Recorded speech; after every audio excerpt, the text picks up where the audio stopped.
আর যদি কোথাও অসুবিধা হয় সেক্ষেত্রে আমরা আছি, জাজেসরা আছে, সবাই আছে।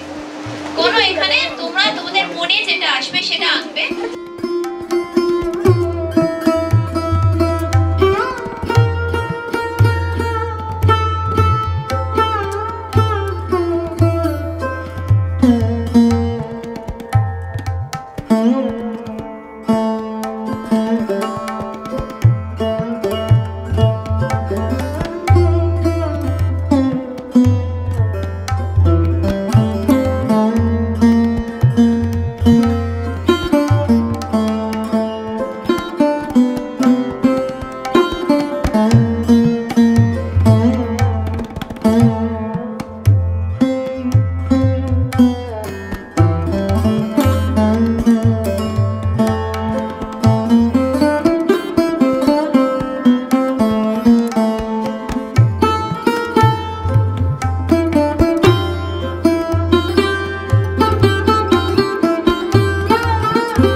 আমি কিন্তু এত ভালো আঁকতে পারতাম না। আমার আঁকাটা শুরু হয়েছে প্রায় 14-15 বছর বয়স থেকে, যখন আমি একটু একটু করে আঁকতে শিখে তারপর আমি নিজের কলেজের অ্যাডমিশনে পেরে সেখানে পৌঁছতে পেরেছি। গয়নের এত রকমের প্রোগ্রাম, এত রকমের পারফর্মিং আর্টসের সঙ্গে যুক্ত, সেখানে এই তোমরা যারা আজকে এখানে করলে কাজ, তারাও যদি এনাদের সঙ্গে যুক্ত থাকতে পারো অসাধারণ হবে।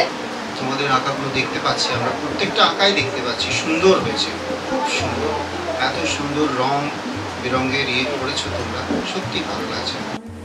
নমস্কার, যেটা বলা, আমরা অত্যন্ত আনন্দিত যে ঋতুপর্ণাদি যিনি আজকে আমাদের এখানে নেই উপস্থিত, কিন্তু যার জন্য কাজটা করতে পেরেছি, সুদূর আমেরিকার নিউ ইয়র্কে বসে উনি প্রথম পরিকল্পনা করেছিলেন, আমাকে জানিয়েছিলেন, সেটা ফলশ্রুতি হিসেবে আজকে এসেছেন। আমরা আরেকজনকেও মিস করছি, তিনি আমাদের টিসিয়া থানার আইসি মাননীয় সুদীপ্ত বাবু, সুদীপ্ত পানিগ্রাহী, তাকে আমরা পাইনি, কিন্তু আমরা পেয়েছি যাকে, তিনি হচ্ছেন আমাদের অত্যন্ত কাছের জন দীপ্তেন্দ্র বাবু।